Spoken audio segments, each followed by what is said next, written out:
Le Mans adalah sebuah kota berukuran sedang di sebelah barat Paris yang dikenal dengan sejarah panjang acara balap ketahanan yang sangat spektakuler. Dan salah satu momen paling ikonik dari masa lalu terjadi pada pertengahan tahun 2000-an ketika sebuah mobil balap diesel berhasil melintasi garis finish di posisi pertama. Dengan kemenangan ini seperti menandai awal era diesel di Le Mans dengan Audi dan Peugeot muncul sebagai pemain kunci, ya meskipun Peugeot kurang sukses dan lebih kuat secara murni. Upaya terakhir Peugeot di Le Mans diwujudkan dalam bentuk Peugeot 905. Ini adalah sebuah prototipe mobil balap yang singkat namun berdampak besar yang berpartisipasi dalam 24 jam Le Mans selama tahun 90-an. Mobil ini ditenagai oleh mesin grup C 3,5 liter dengan 10 silinder dan mesin ini memiliki putaran yang sangat mengesankan, yang mana mesin ini dapat berputar hingga 12.000 rpm.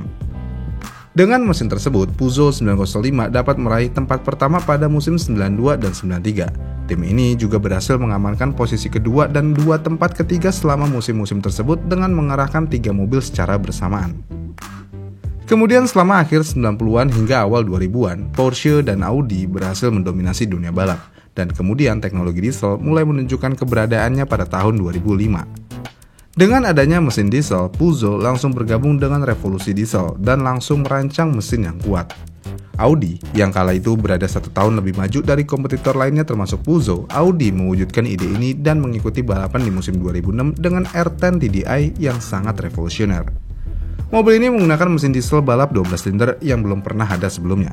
Dengan hal tersebut, bagi Peugeot, petualangan ke dalam teknologi diesel terbukti menjadi berkah sekaligus tantangan. Kenapa? Ya karena di satu sisi ini menunjukkan bahwa di kompetisi ketahanan atau endurance ada daya saing mesin alternatif. Namun di sisi lain, hal ini seperti memperkenalkan persaingan tangguh dengan tim yang terdiri dari nama-nama besar. Namun dengan kondisi begitu, Peugeot akhirnya berani membuat keputusan untuk menangani pengembangan sasis dan mesin mereka sendiri. Ide awalnya, Peugeot melakukan estimasi untuk mesin yang dihasilkan bisa menghasilkan tenaga lebih dari 600 horsepower dan torsi melebihi 1000 Nm, setara dengan truk tugas menengah sebagai turbo diesel yang beroperasi dengan tekanan boost tinggi untuk mencapai tenaga tersebut.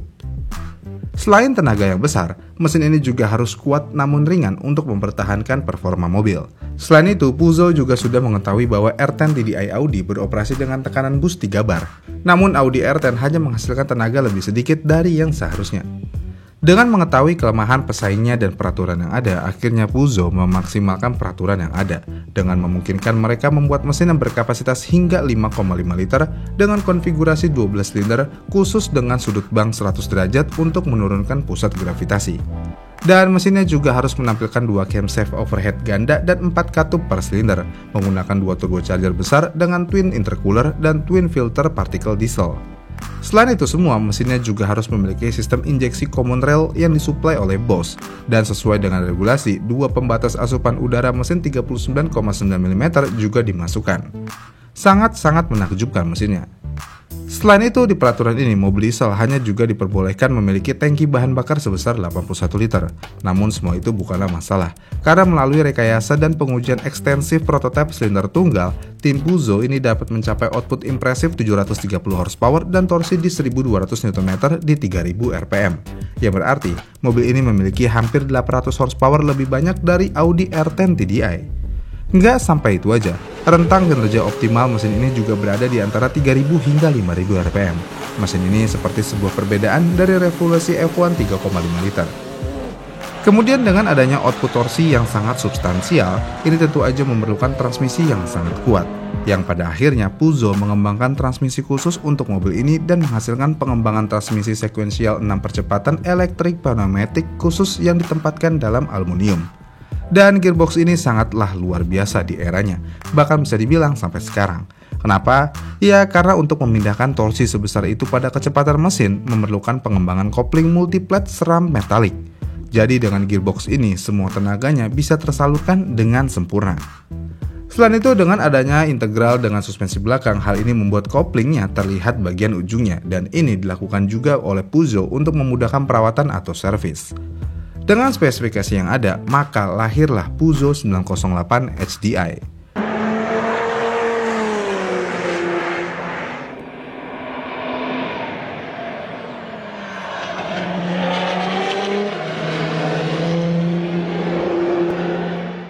Mobil ini walaupun memiliki tenaga yang sangat luar biasa, namun hanya memiliki berat di 925 kg. Dengan tenaga yang besar dan berat yang sangat minimal, mobil ini seharusnya menjadi monster di trek. Dan benar aja, dalam debutnya, mobil ini menunjukkan kecepatan yang sangat menjanjikan, mengamankan posisi pole selama kualifikasi musim 2007. Dan sepanjang balapan, 908 HDI berhasil memimpin di hampir setiap balapan. Tetapi Audi, meskipun mobil tersebut kurang bertenaga, Audi terbukti konsisten di tikungan. Yang pada akhirnya di musim tersebut sayangnya mobil nomor 7 mengalami kegagalan mesin. Sementara nomor 8 finish di urutan ke-10 di belakang Audi dengan total 359 putaran. Jadi untuk musim debutnya di tahun 2007, monster ini gagal bangkit. Kemudian untuk membalas musim sebelumnya, di musim 2008 kita semua dapat menyaksikan persaingan sengit antara Peugeot dan Audi dengan Peugeot 908 yang menunjukkan kecepatan lap tercepat kedua. Namun pit stop yang berkepanjangan dan kondisi cuaca yang berubah-ubah pada akhirnya menguntungkan Audi R10 yang pada akhirnya Audi R10 sekali lagi menghasilkan kemenangan keseluruhan. Di Le Mans mungkin Peugeot sejauh ini tidak berhasil, namun Peugeot akhirnya untuk memaksimalkan musim-musim tersebut, mereka mengalihkan fokusnya di balapan lain, yang mana Peugeot ikut balapan di 1000 km Nürburgring, dan iya, mereka memenangkan balapan tersebut selama 2 tahun berturut-turut. Kemudian pada tahun 2009, Peugeot masih membara untuk mengalahkan Audi di Le Mans. Dengan demikian, 4908 didaftarkan untuk berkompetisi di Le Mans. Hasilnya, 3 dari mobil tersebut berhasil meraih kemenangan pertama di Le Mans dalam 16 tahun sejak 905. Kerja keras yang terbayarkan. Kemudian selain di Le Mans, Peugeot juga menunjukkan keunggulan mereka di 12 jam Sebring, finish hanya 22 detik di belakang Audi R15 dan mengungguli Jerman di Petit Le Mans tahun 2009. Dengan kemenangan di tahun 2009, akhirnya pada tahun 2010 Peugeot lebih percaya diri. Ya, ini dibuktikan oleh Peugeot 908 yang terus unggul, yang mana mobil ini berhasil meraih kemenangan di Sebring, Silverstone, dan Spa. Namun sayangnya 24 jam Le Mans terbukti lebih menantang daripada balapan lain. Peugeot gagal finish di Le Mans musim 2010. Bukan 1 atau 2 mobilnya yang gagal finish, 4 mobilnya semuanya gagal finish. Karena tidak ada dari 4 mobil yang finish, 3 mobilnya gagal karena masalah mesin. Dan dengan kegagalan Peugeot ini seperti membuktikan, meskipun mobil ini memiliki kecepatan yang sangat luar biasa, namun masalah mesin yang tidak bisa diandalkan dapat menghambat kesuksesan. Dan hal ini seperti menyoroti pentingnya keandalan dalam balapan ketahanan. Dengan kegagalan dan kesuksesan yang ada, mobil ini berkompetisi hanya sampai tahun 2011 dengan tim Oreca. Ya, Oreca, ini adalah tim swasta bukan tim resmi Peugeot. Karena tim Peugeot langsung meninggalkan mobil tersebut di tahun 2010 dan Peugeot langsung memperkenalkan mobil baru dengan mesin V8 HDI 3,7 liter. Dan mobil ini lebih gesit dan canggih daripada sebelumnya, ya walaupun tidak menggunakan mesin V12. Dan itulah usaha Peugeot untuk mengalahkan Audi di kompetisi Le Mans, yang kadang sukses, kadang juga kalah. Bagaimana nih menurut kalian? Komen di kolom komentar di bawah ya. Dan jika kalian suka dengan video ini, kalian bisa like dan subscribe channel ini. Dan sampai jumpa di video selanjutnya. Bye!